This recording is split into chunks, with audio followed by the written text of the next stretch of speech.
Before we start today's show, we want to invite you to stick around at the end of the episode to enjoy a preview of a new podcast that premieres on July 14th. As the industry's exclusive cannabis podcast network, MJBulls is proud to present Women Leading in Cannabis. Join host Kira Reed each week for inspirational discussions with women who are leading the cannabis industry.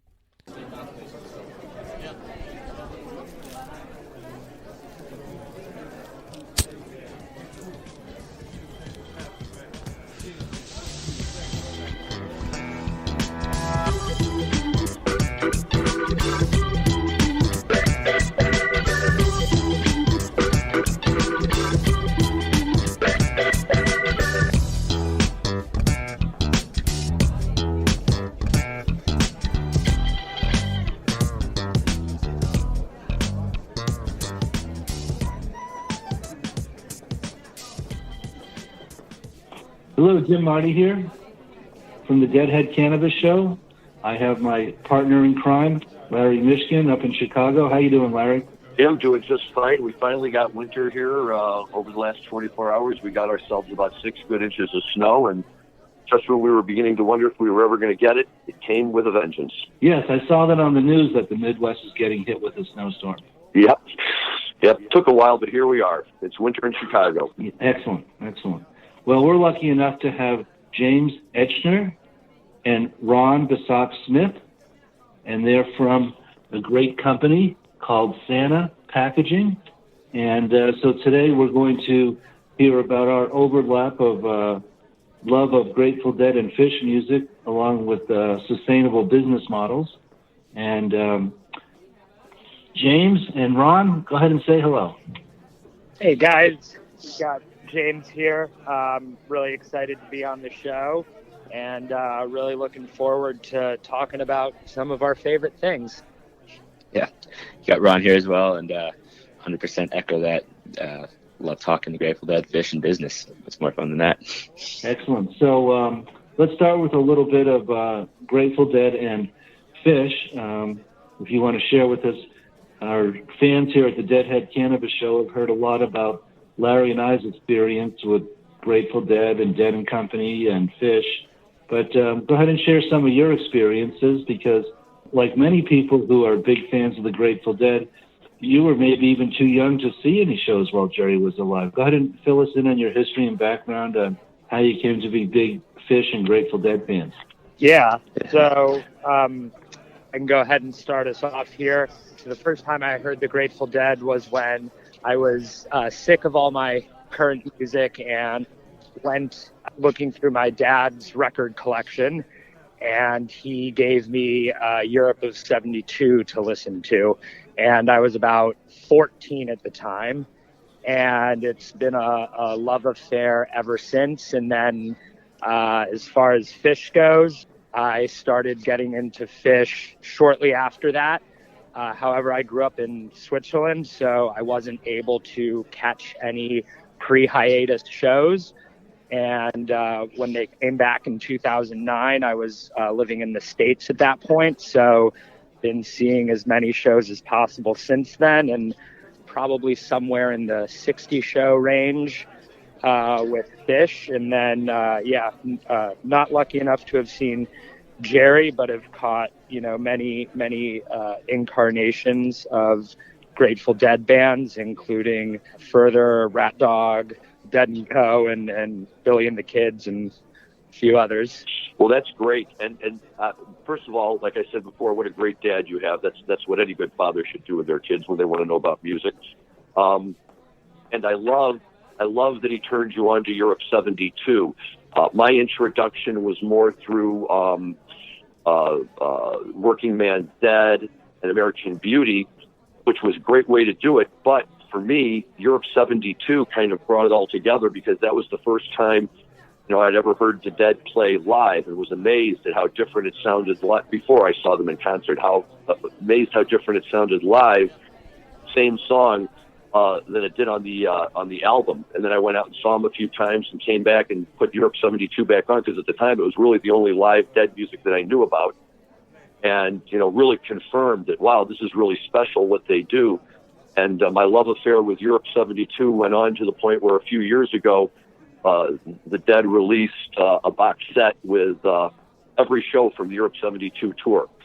And it is without a doubt my favorite box set that they've ever released. And it's one that I listen to continuously. And it's, my opinion, it's kind of unique because it gives you that rare opportunity to hear Bobby, playing certain songs like Playing in the Band and some of those others he was just brand new with. And over the course of that tour, he develops them into the songs that we all recognize today. Yeah, that Europe 72, I have that complete set too. I was lucky a friend gave that to me a few years back, and some good stuff on there.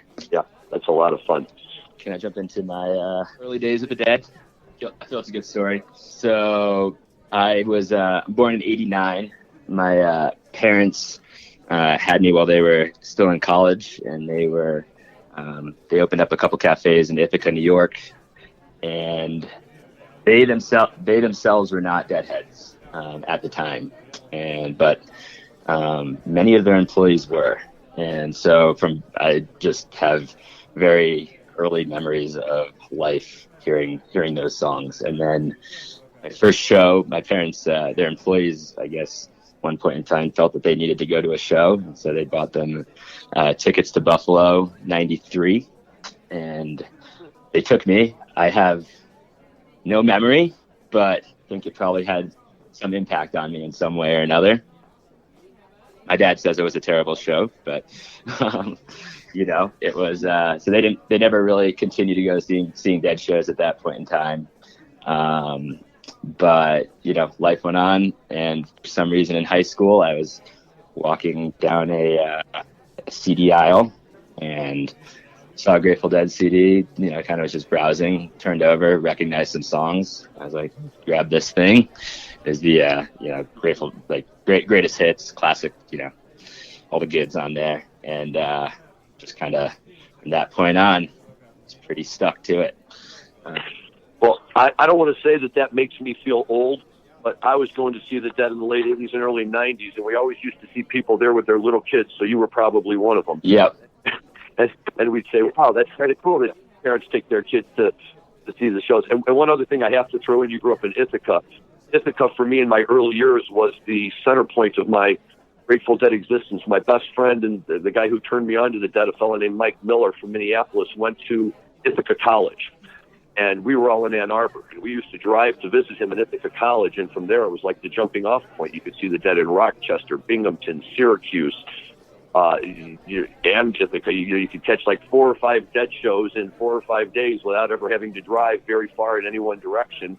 And it was amazing. We used to love to go up there and hang out in Ithaca and get pizza at the Nines, and then go see the Grateful Dead. I went to Ithaca College. I didn't grow up there. I moved away when I was like 4 or 5, but I knew that was a good place to catch shows, so that's where I went to school. And then I think it was my sophomore year when they played Barton Hall, further played Barton Hall, and I was like, it just felt good. It's a good time. Barton Hall, that's seen as the greatest Dead show of all time.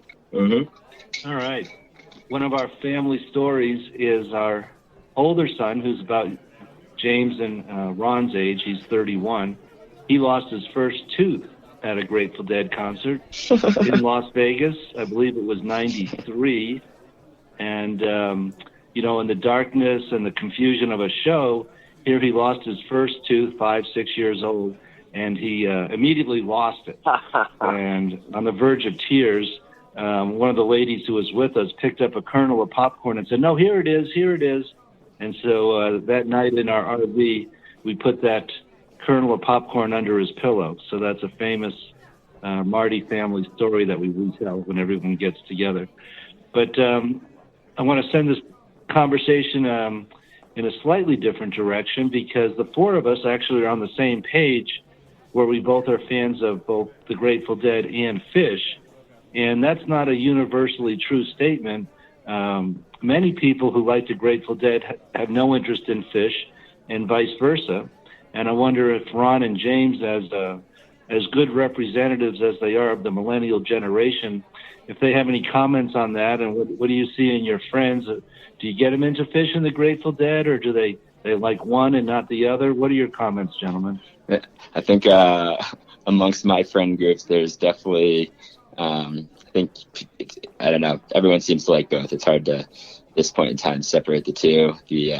I think for us, as you know, in our age group, the fact that Phish is still playing live shows plays a huge impact in the whole thing. You know, the live experience, it's hard to beat that. But me and one of my good buddies, we were at GD50, and that was a funny culmination for us, because there is such that kind of that strife between some fans between the Dead and Phish, and my buddy turned to me at one point during a relatively fishy sounding section of the show, and he was like, "Look at all these deadheads dancing to Phish and loving Trey," and I just thought that was a great moment in time, and it was they go together quite well. They're very different, but their differences is what makes them appealing at different times and different moments in life. Yeah, it's funny, everyone's musical taste is different, but I'm always amused by the jam band rivalries, because it's first of all, it's all subjective, so people like what they like, but it is really funny just witnessing how into it people get over the differences between them and which is better. And the truth is, in my mind, that there's some big overarching things that they have in common that are more from the community perspective. Obviously musically they're night and day from each other, and there is an influence, but it's I think the reason I like both of them so much is because of the similar community that they foster. That's exactly what I was going to say. As an old guy, my impression is that the younger people really like both bands a lot. When you slip back to my generation and Jim's generation, I think that's where you see not quite as many people with the overlap. A lot of guys I know, we all grew up, we went to millions of Dead shows, and Phish was out there, but we were so committed, so scheduled into going to one of the bands that we just didn't feel like we had the bandwidth necessarily to take on another one. And quite frankly, for me, it took a few years after Jerry's death before I finally went to my first Phish show. And like you just said, the amazing thing to me was to get there and to discover that the sense of community and the crowd was so much the same as the Dead in terms of the way they acted and cared and respected one another and loved their music. And that's really what pulled me into Phish, was, kind of being able to find another community like that I really felt comfortable with and really enjoyed going to a show with. And, it was almost like the music with Phish came second for me after I found a place where I really liked to go. And they both have Shakedown Street. Yep. That they do. Very important. For people listening to this who don't know, Shakedown Street, in addition to being a Grateful Dead song, is also what we call the bending, the impromptu, sometimes black market bending that goes on outside the shows with the tailgating. And so they both have a strong Shakedown Street where you can buy T-shirts and all kinds of crazy things out in the parking lot.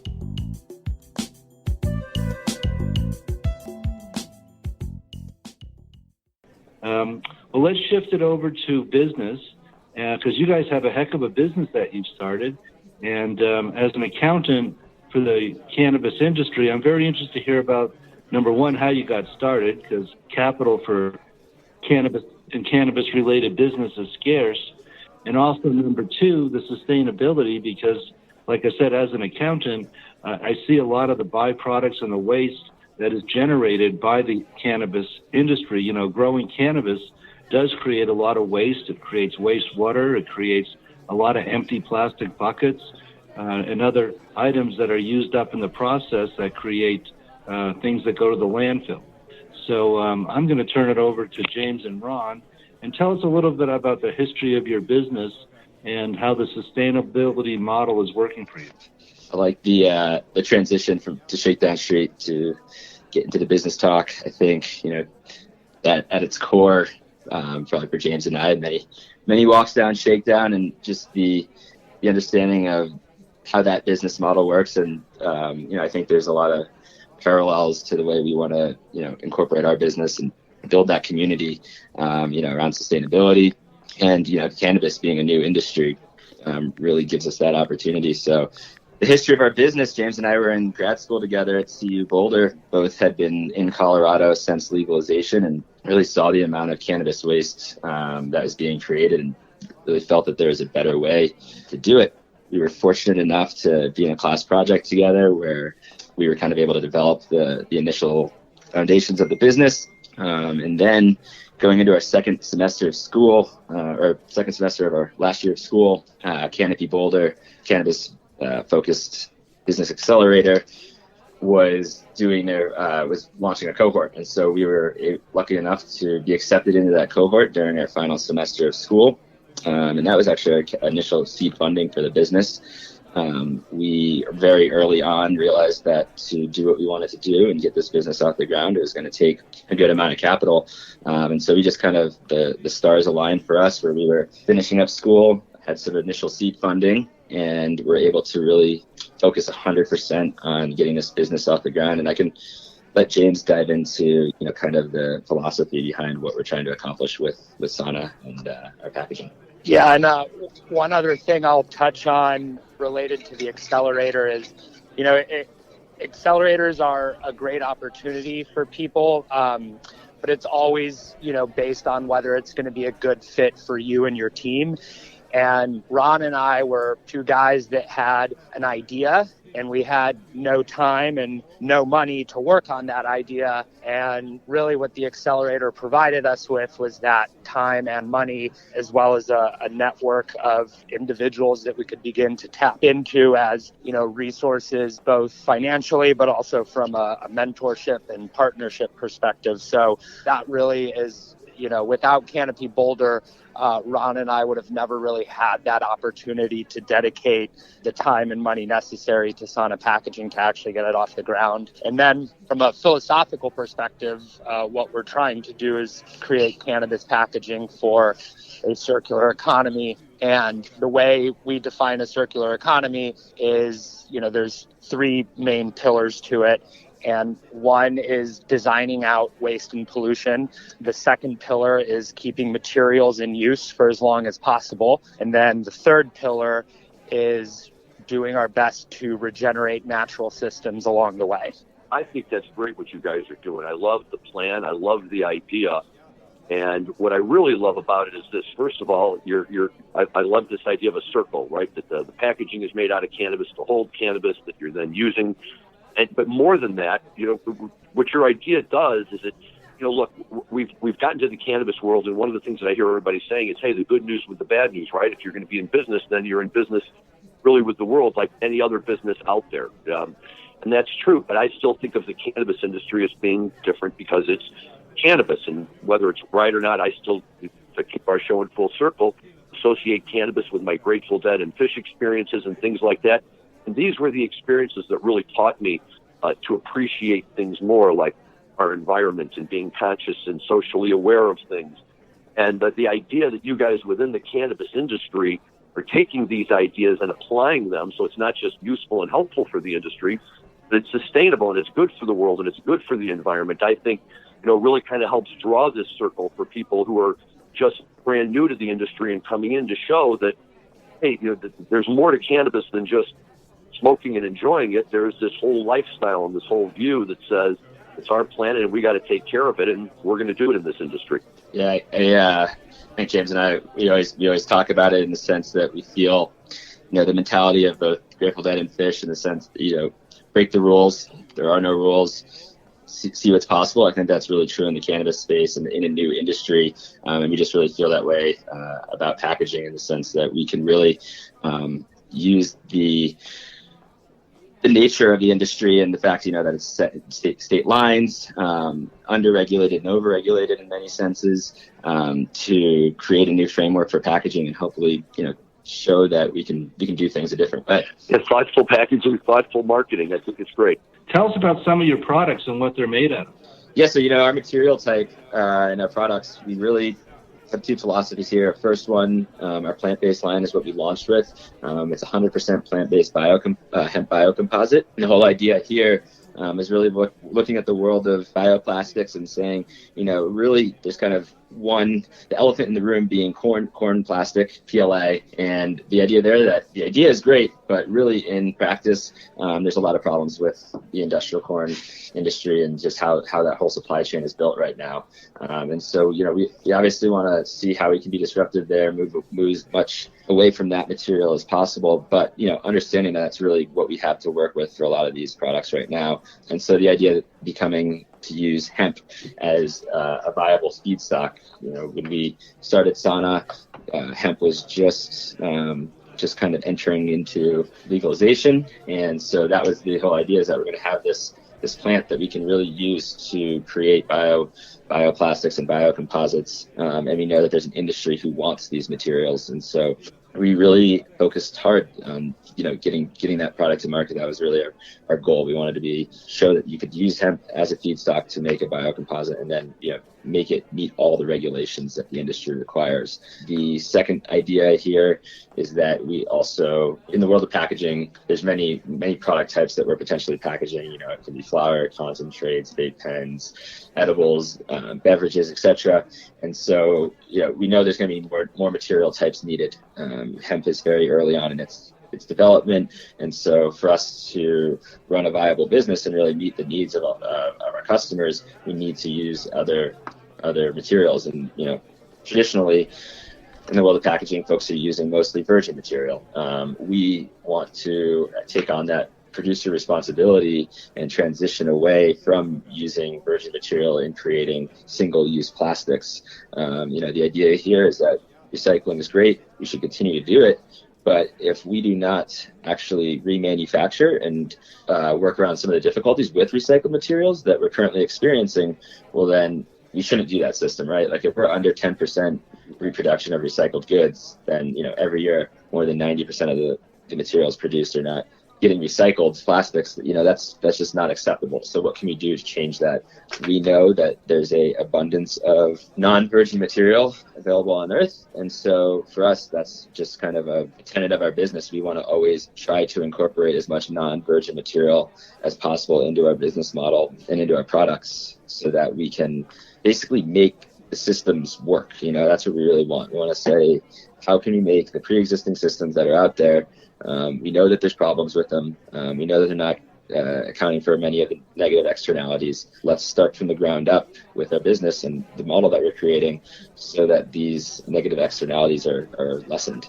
I think that's where our reclaimed ocean plastic line comes in. I think that product is very easy to understand. We have an abundance of plastic out in the ocean and waste, and we can use that material to make usable goods. And we really, as a business, want to focus on the fact that the materials aren't necessarily the problem. The problem is our waste system, and the fact that these materials make it out into the environment, make it out into the ocean, and questioning why that's happening, what can we do to change that, bringing awareness to it, is all really important to the whole idea and our business.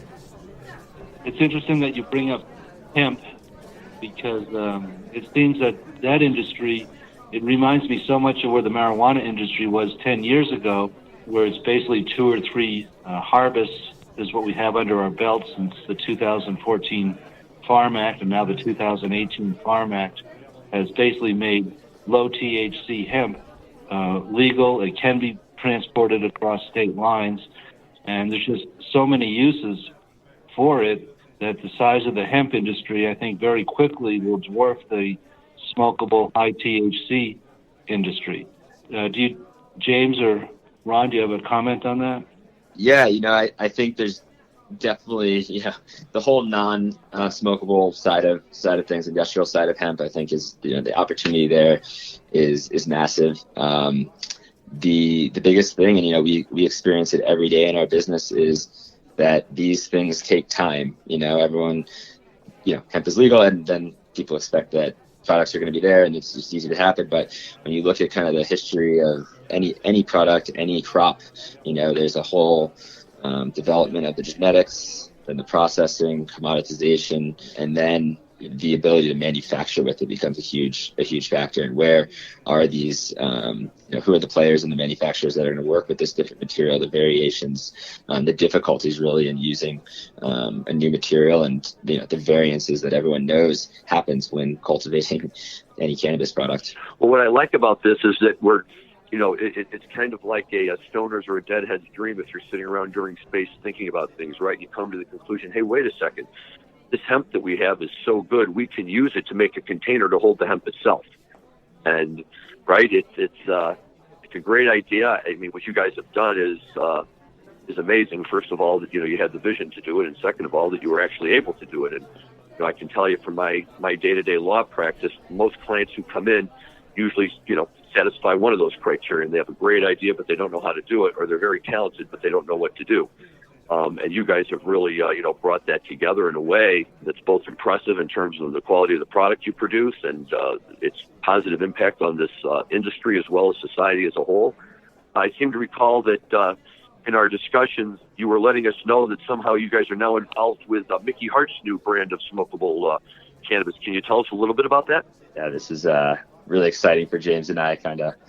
Just felt awesome when Micky Hart's brand reached out, Mind Your Head, to see if they asked if they could use our pre-roll tubes for their brand, and obviously that was we were super excited about it, and everything ended up working out. They just launched with it just basically this month, I think, last month, and I think you should see them all around California.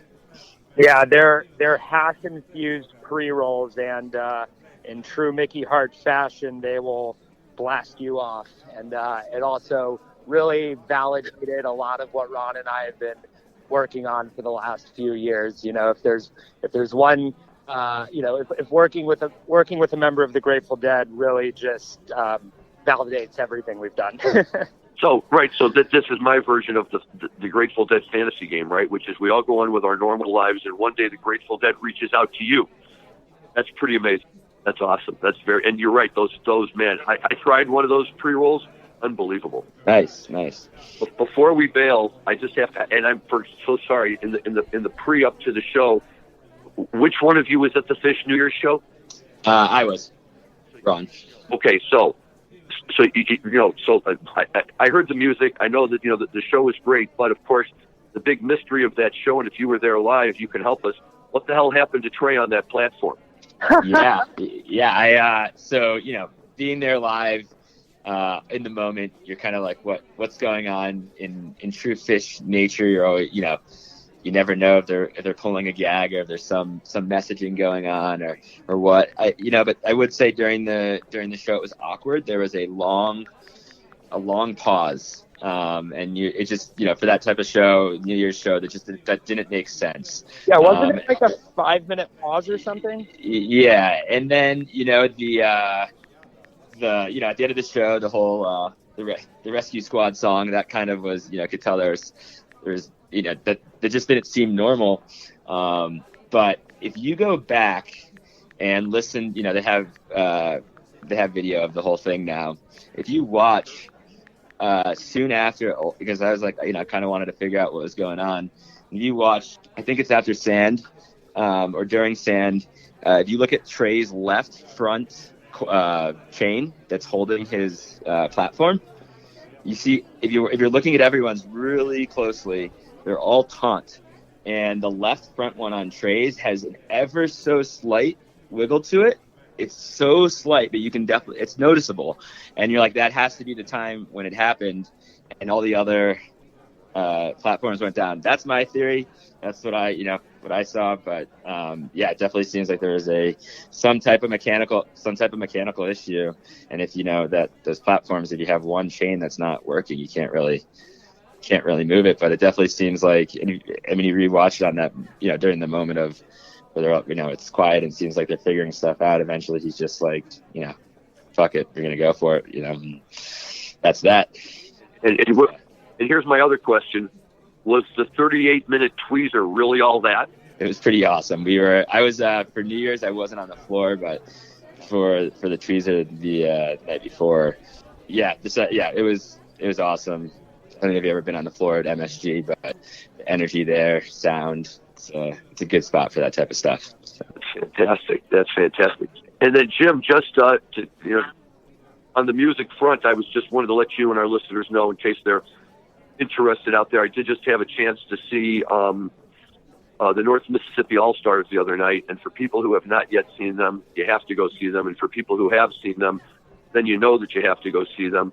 They got a slightly new lineup. They have a new bass player, but Luther and Cody were at their peak, and one time they're playing drums and they're playing guitar. They played a great deep Ellum blues and they're going down the road feeling bad, and they played for about 3 hours, so they were just absolutely excellent. And then this week coming up, we got the Tedeschi Trucks Band coming to town. Do either of you guys, Ron, are you guys into the Tedeschi Trucks Band? Love Tedeschi Trucks.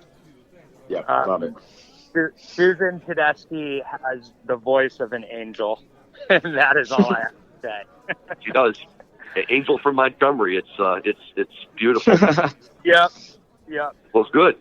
Well, this is great. And I was going to say that we have some things to look forward to. Phish in Mexico will be their next Phish shows, I believe.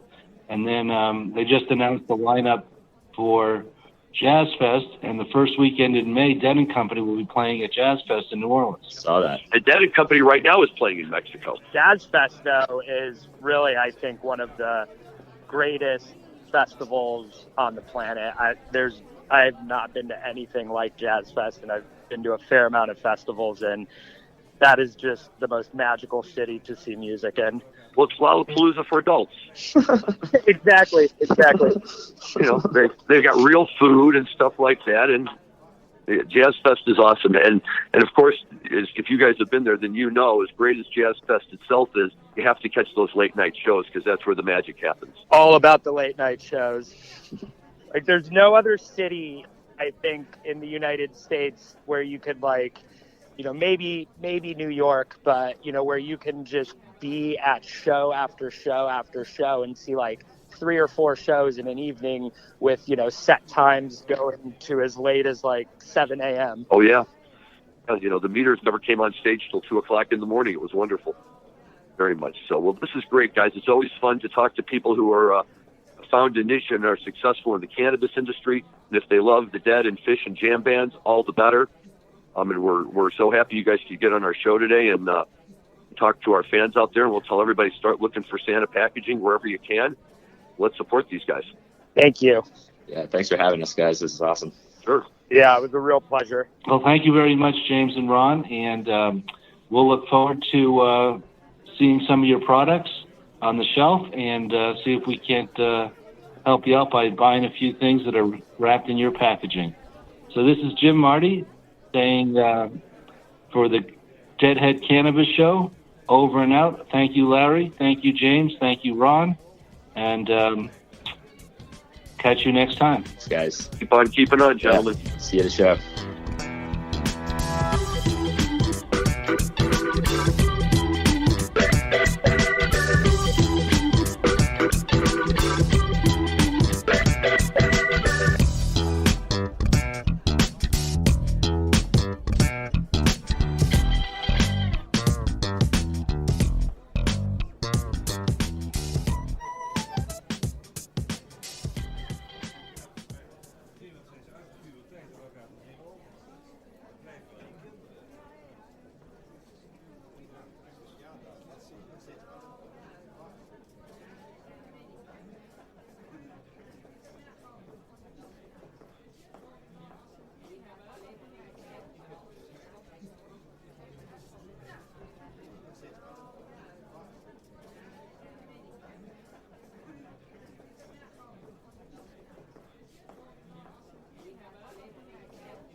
My name is Kira Reed, and I'd like to invite you to be inspired by the women who are leading in the cannabis industry.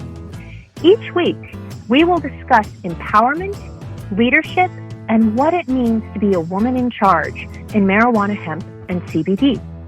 As the founder of the Women Empowered in Cannabis community, I have had the great pleasure to get to know many brilliant and talented women who are CEOs, executives, politicians, advocates, and community leaders that are focused on creating a cannabis economy that is just, fair, and equal. We'll learn how these women make decisions, how they navigate a predominantly male industry, and what they're doing to level the playing field for women. I hope you'll join us.